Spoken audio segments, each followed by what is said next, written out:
Okay, so today we're going to do a basic bodice block, which is going to, you can use this for anything. You can use this as a base for any tops or any cosplay or corsets.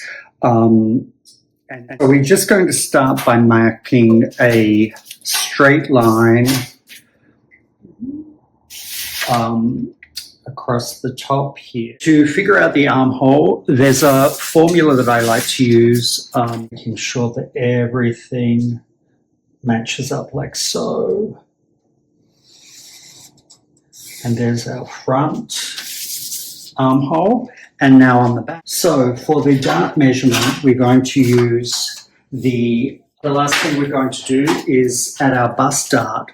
Okay, now we're going to do the bust dart, which is, and there you have your basic bodice block that you can manipulate into any design you want. And this is how it looks on the mannequin.